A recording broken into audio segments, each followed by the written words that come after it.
Eh bien, c'est l'heure de retrouver notre ami Jean-François Jarry, courtier immobilier pour la chronique La maison de mes rêves dans un Oh, marché. que oui. Marché comment? Hyperactif? Hyperactif. Mais un marché hyperactif, hein?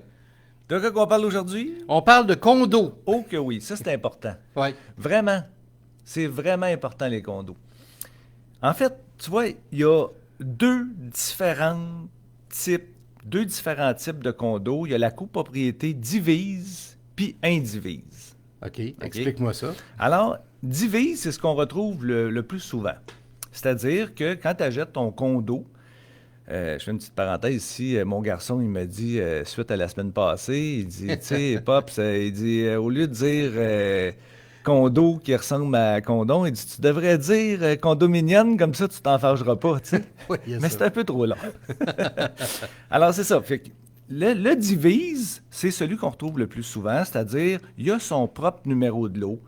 Quand tu achètes le condo, euh, il y a souvent, des fois, il y a un stationnement qui est inclus. Des fois, même, les stationnements, il y a un numéro de cadastre pour le stationnement. OK. C'est la formule standard. Tu peux acheter avec 5 de comptant. Ou ce que c'est très différent, c'est indivise. Puis ça, l'indivision, on retrouve ça surtout à Montréal. OK. Pourquoi qu'on trouve ça à Montréal?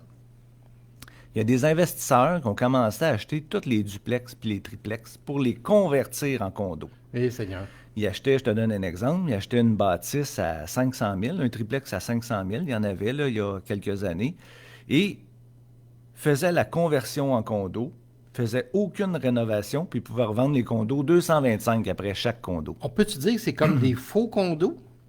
Non, c'est vraiment une conversion OK. qui se fait, c'est légal, c'est parfaitement... Le problème, c'est qu'il manque de logements à Montréal, Oui, c'est ça. et très rapidement, ils ont passé un règlement pour interdire ça. OK.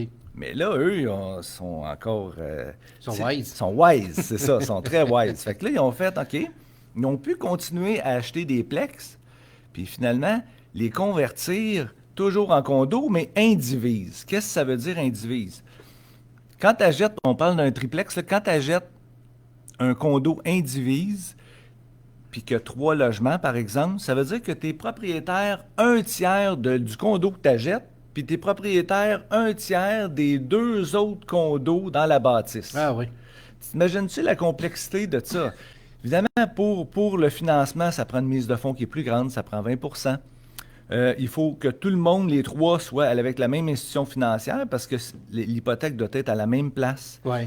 Bon, là, c'est sûr qu'avec le temps, les institutions financières sont devenues plus flexibles par rapport à ce produit-là parce qu'il y en a beaucoup à Montréal. OK. Mais moi, sérieux, là, jamais je recommande ça à un de mes clients. Quand que je vois Indivise, là, je le C'est pas une présente. bonne idée. Ben, c'est parce que t'es pris. S'il y en a un qui décide, s'il y en a un pour toutes sortes de raisons qui ne peut pas payer, ben, les 2 autres Ils sont sont responsables. responsables. Ben là, non, tu veux pas ça. Exactement. Puis là, ben, c'est sûr que, comme je te dis, souvent, les hypothèques, maintenant, ils ont modifié certaines choses pour diminuer la part de responsabilité, mais ça reste que c'est un produit que, quand vous regardez pour un condo, assurez-vous qu'il soit divise. OK. Ça, c'est la première chose. OK. C'est quoi les documents qui sont importants? La déclaration de copropriété, ça, c'est une brique, ça, je sais pas combien de pages, 100 pages. C'est très plate à lire. Après la deuxième page, tu t'endors. Ça, c'est pour, tu sais, mettons quelqu'un qui fait de l'insomnie, là, Ouais, ouais, c'est parfait ça, hein? tu lis la déclaration de copropriété. Souvent, ça se ressemble beaucoup. Où ça change, c'est vraiment au niveau des règlements. Et il y a une section à l'intérieur qui sont tous les règlements, qu'est-ce que vous avez le droit de faire et ne pas faire. OK. T'as-tu le droit sur ton balcon de mettre un support à linge puis étendre ton linge là-dessus? T'as-tu le droit d'avoir un barbecue? Oui, c'est ça. Des questions importantes, mettons. T'as-tu le droit d'avoir un chien? OK. Tu sais, puis Ouais. quelle grosseur de chien? Tout ça, c'est écrit dans les règlements. OK. Aussi, on va savoir, par exemple, si tu t'en vas 6 mois en quelque part, tu dis j'aimerais ça louer mon condo pendant ce temps-là, ben, j'ai-tu le droit de faire de la location court terme, moyen terme? Mhm. Est-ce que c'est permis? Ça, on va retrouver ça dans les règlements de la copropriété. Les fonds de prévoyance. Le fonds de prévoyance, ça, là, c'est vraiment là, important. Parce qu'il y en a qui sont attirés quand ils regardent. Première question, c'est quoi les frais de condo? Combien ça me coûte? Ouais. Ah, les frais de condo sont trop chers, je l'élimine. Et ils sont attirés vers des frais de condo peu chers. Ce qu'il faut savoir, c'est que dans les frais de condo, il y a une partie qui s'en va dans le fonds de prévoyance pour les rénovations à faire dans le futur. OK. Je fais un exemple. L'immeuble, elle a 15 ans. Tu achètes ton condo, tu es attiré par le fait que les frais de condo sont vraiment pas chers. Ouais. Ça fait 5 ans que tu habites, puis là, il y a une réunion du syndicat de condo, puis là, on apprend que la toiture est à refaire, puis qu'il y a des devis qui ont été faits. Puis là, il n'y a pas assez d'argent dans le fonds de prévoyance. Donc, augmentation. Donc, ça veut dire que non seulement il y a une augmentation, parce que là, tout le monde réalise qu'après la toiture, à un moment donné, ça va être les balcons, ça va être les fenêtres, ça va être... Ouais. Fait que là, il faut augmenter, mais en plus, on reçoit une belle lettre qui dit l'année prochaine, vous allez recevoir une cotisation spéciale parce qu'on a la toiture à payer puis il n'y a pas assez d'argent dans le fonds de Oh prévoyance. boy. Donc, ce qui semblait au départ un condo de rêve pas cher, ben finalement, tu réalises qu'en bout de ligne, ça risque de te coûter plus cher ou ça risque de te ramener à un prix normal. Exact. Ouais. C'est pour ça qu'il y a beaucoup de... Il y a beaucoup de... Voyons, je viens de perdre mon idée. C'est pour ça que, en fait, tu vois, les règlements, c'est super important de regarder. Puis, le fonds de prévoyance, c'est important qu'il soit à un niveau important.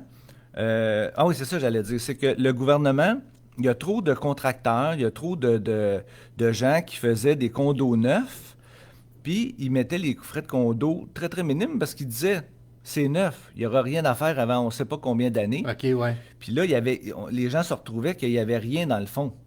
Puis les gens qui l'achetaient neuf trouvaient ça le fun parce qu'ils se disaient, moi, je suis ici 5 ans. Dans 5 ans, je pars. Je n'aurais pas payé trop dans Non, le fond c'est pour ça. rien. Il n'y aura pas eu de réno ou Fait que quoi. là, c'est pour ça qu'il y a une loi qui a été passée en ce sens pour qu'il y ait un montant minimum qui soit enlevé, OK. puis pour qu'il y ait un fonds de prévoyance adéquat. L'autre chose qui est important, les procès-verbaux. C'est quoi ça, les procès-verbaux? Tu sais que dans un syndicat de condo qui est formé, il y a tout le temps, tu sais, ça, c'est dans tous les condos, que ce soit même un petit triplex ou que ce soit un immeuble qui a 16, 20, 30 logements. Mhm. Il y a tout le temps un syndicat de condo qui est formé.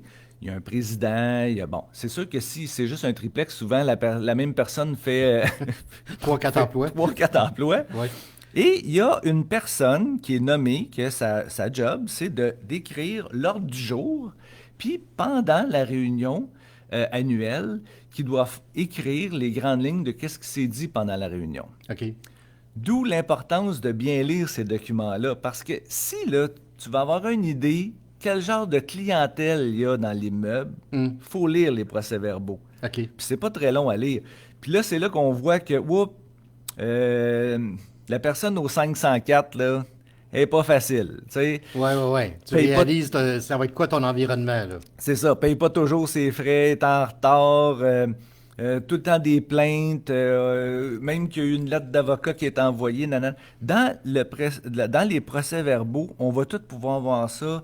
On voit l'ordre du jour, on voit aussi s'il y a des problèmes avec la bâtisse, les devis qu'ils ont fait pour... on a demandé tel devis pour faire réparer telle chose. On voit on a une bonne idée de comment la gestion est faite de l'immeuble en lisant les procès-verbaux. OK.